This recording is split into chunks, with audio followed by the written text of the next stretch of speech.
عرض کی منم وہمی تمنا کہ بوقت چاں سپردن بروخے تو دیدہ باشم تو درون دیدہ باشی۔ حضور یہی تو ایک تمنا تھی کہ دنیا سے جاتے ہوئے آپ مجھے دیکھیں، میں آپ کو دیکھوں۔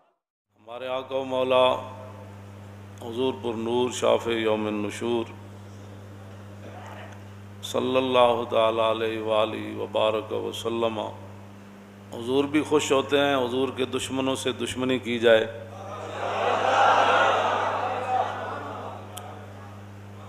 اور اللہ رب العالمین بھی یہی چاہتا ہے کہ رسول اللہ کے دشمنوں کے ساتھ دشمنی ہی نہ کی جائے بلکہ ان کی مرمت بھی کی جائے۔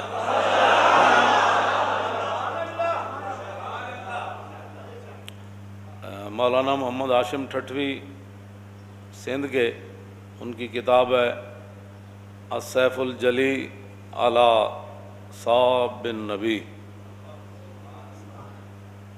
کہ کھلی تلوار اس دے سر ہوتے جڑا حضور دے خلاف گل کرے۔ اور یہ ہے السیف المسلول، اس کا معنی جو ہے وہ السیف المسلول، ننگی تلوار، وہ کھلی تلوار، یہ ننگی تلوار۔ اور انہاں فرمایا السیف المسلول علی من سب الرسول، ننگی تلوار اس بندے دے سر ہوتے جڑا کائنات حضور دے خلاف گل کرے۔ یہ ہمارے وہ بزرگ ہیں جنہوں نے اتنی موٹی موٹی کتابیں لکھی حضور کی شان میں۔ رضا نے تو ختم سخن اس پہ کر دیا کہ خالق کا بندہ اور خلق کا آقا کہوں تجھے۔ اور میں نے جو آیہ کریمہ پڑھی ہے سورہ مجادلہ کی، اللہ رب العالمین نے فرمایا ان الذین یحادون اللہ ورسولہ، اتھوں دے بھی تے اتھوں دے بھی سارے جنہاں نو اتھے تکلیف گل اساں کیتی فرانس دے خلاف، تے اتھے تکلیف کیوں ہوئی؟ شالا یہ تکلیف تہاڈیاں نسلاں تک بھی رہے، تہاڈیاں نسلاں بھی بدبودار ہون۔ ہوتے کہاں خلیل و بنا کعبہ و منا، لولاک والے صاحبی سب تیرے گھر کی ہے۔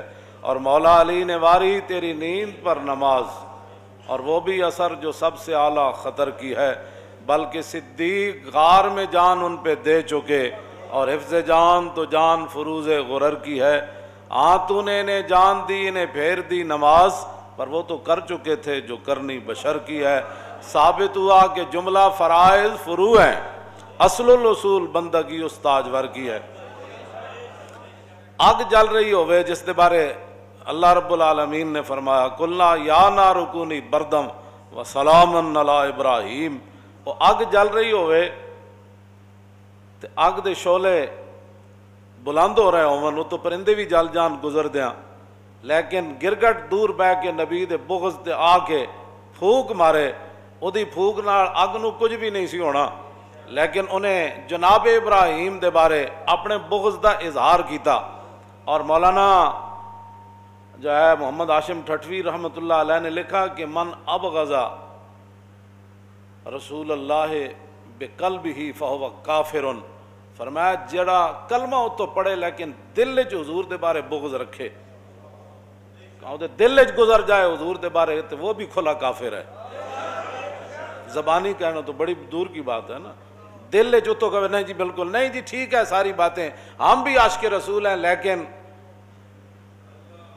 تو پھر یہ لیکن کا کیا مطلب ہے؟ جب عاشق رسول ہے پھر لیکن تو بات ہوتی نہیں ہے۔ رسول اللہ نے خود فرمایا کہ جدو میری عزت دی گل آنی، اے عمیر بن عدی جدو مار کے آئے اسماء بنت مروان یہودیہ عورت نو، اور 3 جرم کر دی سی، ایک تو یہ کہ رسول اللہ دے خلاف گلاں کر دی سی، دوسرا وطیب الاسلام، اسلام دے عیب کٹ دی سی، تیسرا وتحرض علی النبی، کہ لوگوں نے بھی کہندی سی حضور دے خلاف گل کرو۔ اے 3 جرم کر دی سی عورت، ایسی یہودیہ لیکن نابینا صحابی عمیر بن عدی جدوں آپ نو پتہ چلیا تے آپ نے پھر نظر منی، انہاں کہا یا اللہ تیرے حبیب گئے ہوئے بدر وچ، تے جدوں رسول اللہ واپس آن گے نا تے میں اس عورت نو قتل کر دیاں گا۔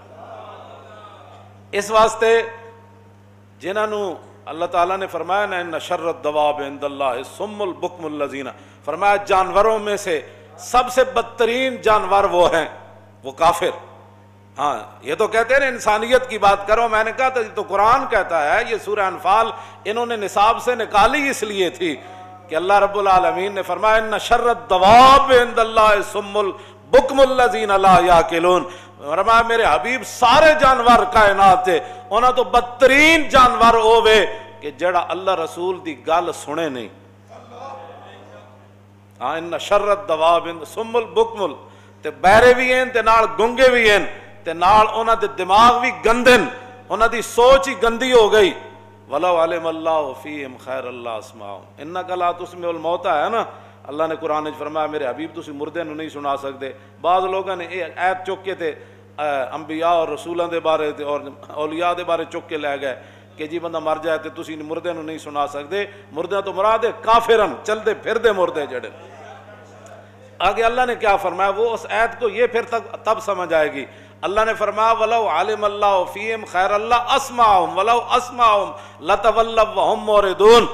اے گل ہے جڑی میں ہمیشہ کرنا کہ ساڑھے واسے چے گل نہیں ہے کہ کسی دے اندر پا دے یہ گل ناموس رسالت دی یا انہوں سمجھ آ جائے۔ فرمایا میرے حبیب جانوراں جو سب تو بڑے جانور ہے کافرن، فرمایا اگر اللہ ان میں کوئی بہتری دیکھتا نا اپنی شان کے مطابق تو پھر اللہ آپ کی بات ان کو سنوا دیتا۔ وَلَوْ عَلِمَ اللَّهُ فِيهِمْ خَيْرَ اللَّهُ أَسْمَعَهُمْ، اگر اللہ ان میں کوئی بہتری جانتا تو پھر اللہ آپ کی بات ان کو سنوا دیتا۔ جو ساڑھی گل کسی نو کیویں سمجھ آ سکتی جی، جڑا ہووے رسول اللہ نال دشمنی رکھن والا تے ہووے یہود و نصارا دا ایجنٹ، انہاں دا بتے خور ہووے، انہوں ساڑھی گل ہے کی سمجھ آنی کہ مولانا کون سی ناموس رسالت پر بات کر رہے ہیں، انہیں یہ بات سمجھ نہیں آ سکتی۔ اللہ نے فرمایا وَلَوْ عَلِمَ اللَّهُ فِيهِمْ خَيْرَ اللَّهُ أَسْمَعَهُمْ وَلَوْ أَسْمَعَهُمْ لَتَوَلَّوْا وَهُمْ مُعْرِضُونَ۔ میرے حبیب ان میں کوئی خیر تو ہے نہیں، اگر کوئی خیر ہوتی تو اللہ ان کو آپ کی بات سنوا دیتا، ان کے کانوں تک چلی جاتی، ان کے دماغ تک وہ بات چلی جاتی۔ وَلَوْ أَسْمَعَهُمْ لَتَوَلَّوْا وَهُمْ مُعْرِضُونَ۔ اللہ نے فرمایا جی آپ دی گل انہوں نے سنا بھی دیندہ تاں بھی انہوں نہیں سی مننا، بس گل ختم ہو گئی۔ نہیں تینوں سمجھ آتی تو پھر ساڑھے گاٹے کیوں لگدا؟